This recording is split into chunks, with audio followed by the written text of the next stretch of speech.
আপনি এইটুকু যদি বুঝে থাকেন, এবার আপনারে বুঝাই, ইসলাম যদি একটা স্কুল হয়, আল্লাহর দেওয়া পদ্ধতি হয়, নবী বলছেন বুনিয়াল ইসলাম ওয়ালা খামসিন, ইসলামের একটা বেজ আছে, ইসলামের একটা ভিত্তি আছে, ইসলামের একটা মৌলিক রোকন আছে।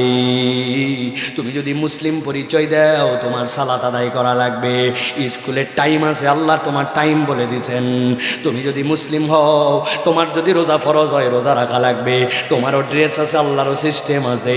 তোমার যদি সম্পদ হয়, যাকাত দেওয়া লাগবে, হজ ফরজ হলে হজ করা লাগবে। এইটা তোমার জন্য 33 পাস মার্ক, এর নিচে গেলে তোমার পাস মার্ক নাই। তাহলে যেই কাজ করলে কেবল নাম টিকে থাকে, যেই কাজ করলে পাস মার্ক পাওয়া যায়, ওইটাই কি একমাত্র ভালো কাজ হতে পারে? তাহলে নামাজ রোজা হজ যাকাত ভালো কাজ, কিন্তু একমাত্র ভালো কাজ নয়। যদি হতো আল্লাহ তো বলেই দিতেন। এই জন্য আল্লাহ বলছেন আল্লাযীনা আমানু ওয়া আমিলুস সলিহাত, বান্দা ভালো কাজ বুঝো, ভালো কাজ বুঝো। এইটা না থাকলে তো তুমি তোমার পরিচয় দিতে পারবা না, ঠিক না? নবী বলছেন লিল মুমিন আলাল মুমিন সিত্তু খিসাল, একজন মুমিনের জন্য আরেকজন মুমিনের নিম্নে 6টা দায়িত্ব আছে। অসুস্থ হয়েছে চিনি না, এই জন্য যাইও না, না না না, তুমি তো একই স্কুলের ছাত্র, তুমি আল্লাহর বান্দা। সুযোগ থাকলে অসুস্থকে দেখতে যেতে হবে।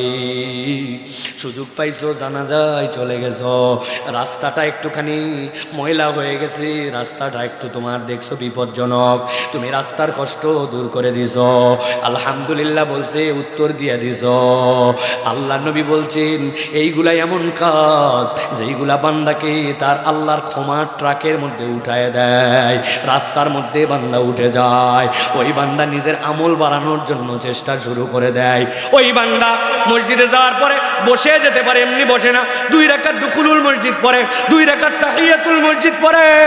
ওই বান্দা যদি সুযোগ পায়, বুধবার দিন বন্ধুরা এক হয়েছে, আয় দোস্ত আয়, প্রত্যেকবার শুধু মাহফিল করলে হবে না, আমার এলাকার মসজিদ ইমাম সাফ করে, মুয়াজ্জিন সাফ করে, খাদেম সাফ করে, এইবার আমরা সবাই মিলে মসজিদটা পরিষ্কার করে দেবো। অজুখানাটা শীতলা পড়ে গেছে, তোর বাড়ির থেকে আনবি ব্রাশ, আমার বাড়ির থেকে আনবো ঝাঁটা, তোর বাড়ির থেকে একটু পাউডার, আমরা ডলে ডলে মসজিদটা পরিষ্কার করে দিয়েছি। 5-7টা শীত পার হয়ে গেছে, মসজিদের কার্পেটটা ধোয়া হয় নাই, জায়নামাজটা মসমসা হয়ে গেছে, আমরা একটু পরিষ্কার করছি, ফ্যানগুলা সাফ করে দিয়েছি। কোন মানুষটা যেন বিপদে পড়ছিল, তার জন্য একটু আগায় গেছি। কোন চাচাটা যেন অসুস্থ, ডাক্তার দেখাবে সামর্থ্য নাই, চাইতেও পারে না, 10 জন মিলে একটু 100 টাকা তুলে ম্যানেজ করে দিয়েছি। আমি কল্যাণের দিকে কাজ করতে শুরু করেছি। আল্লাহ বলছেন বান্দা যখন ইমানের সাথে এই কাজ শুরু করে, আল্লাহ বলছেন অটোমেটিক আল্লাহ তার জন্য মাগফিরাত লিখে দেয়। ক্ষমা লাভের উপায় এইটা, আমি জানি না যেটা আমার কত বড় কন্ট্রিবিউশন আমার জন্য। আল্লাহর পক্ষে কাজ করা, দ্বীনের পক্ষে থাকা, কোরআনের পক্ষে থাকা, আল্লাহ আল্লাহ রসুলের পক্ষে যারা, আমি তার পক্ষে থাকা, এটাও আপনার জন্য একটা ইবাদত, ঠিক কি না? ওসমানের কথা ভুলে গেলেন? গতকালকে চলে গেল ওসমান, না? কি করছে ভাই? কত লোক তো 100 বছর বাঁচলো, কত লোক 50 বছর রাজনীতি করে ফাটায় ফেললো, এমপি হলো, মন্ত্রী হলো, হেন কিছু হলো না। 3 বারের প্রধানমন্ত্রী, 5 বারের রাষ্ট্রপতি, এগুলা ডায়লগ শুনছি না আমরা। কিন্তু আল্লাহর বান্দা 32 বছর বয়স পাইল, কি করছে?